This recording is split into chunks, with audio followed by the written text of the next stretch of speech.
ఈసారి 9 రోజుల పాటు విశాఖ ఉత్సవం నిర్వహిస్తున్నారు. అందులో అరకు ఉత్సవం కూడా ఘనంగా నిర్వహించడానికి ఏర్పాట్లు జరుగుతున్నాయి. దీనికి సంబంధించి మనతో మాట్లాడడానికి గిరిజన సంక్షేమ శాఖ మంత్రి సంధ్యారాణి గారు ఉన్నారు. మేడం, ఈసారి అంటే ఎవ్రీ టైం గతంలో కొన్నిసార్లు జరిగింది. ఈసారి అరకు ఉత్సవం ఏ రకంగా జరగడానికి మీరు సలహాలు చేస్తారు?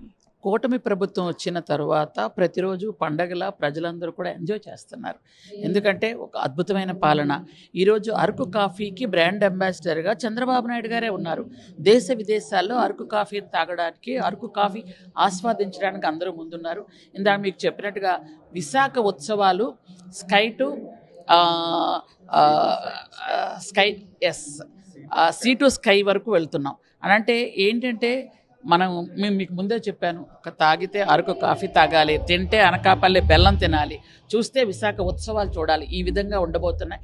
కాబట్టి అందరూ కూడా వచ్చి సంతోషంగా ఎంజాయ్ చేస్తారు.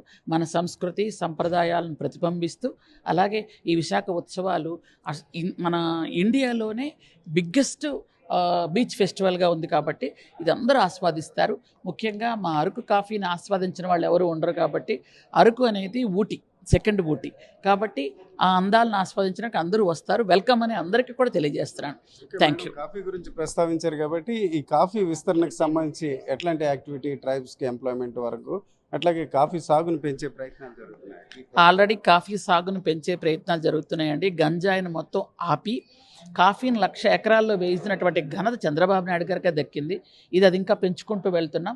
కాబట్టి మొత్తం గిరిజనులందరూ కూడా కాఫీ సాగు చేస్తున్నాం, కాఫీ అమ్ముతున్నాం, దానికి బ్రాండ్ చేస్తున్నాం, కాఫీని మొత్తం ఉత్పత్తి చేస్తున్నాం, అందరినీ కాఫీ తాగమని ప్రోత్సహిస్తున్నాం. కాబట్టి మా కాఫీకి డోకా లేదు. మాకు బ్రాండ్ అంబాసిడర్ చంద్రబాబు నాయుడు గారు. Thank you. ఇది ఈరోజు చూసుకుంటే విశాఖ ఉత్సవాలు ఘనంగా నిర్వహిస్తున్నారు. ఒక రకంగా చూసుకుంటే సీ టు స్కై అనే నినాదంతో ఇది ముందుకు తీసుకెళ్తున్నారు. అయితే అరకు కాఫీని ఈసారి బ్రాండ్ అంబాసిడర్గా సీఎం చంద్రబాబు నాయుడు కొనసాగడమే కాకుండా మరొక 2,00,000 ఎకరాల్లో కూడా కాఫీ సాగును విస్తరిస్తున్నట్టు గుమ్మడి సంధ్యారాణి మంత్రి చెప్తున్నారు. కెమెరా పర్సన్ తిరుపతితో Ramachandrarao, RTV, Visakhapatnam. Local to global news at your finger tips. మీ చేతిలో ఒక ఆయుధం. డౌన్లోడ్ రా TV app. Media legend Ravi Prakash is back.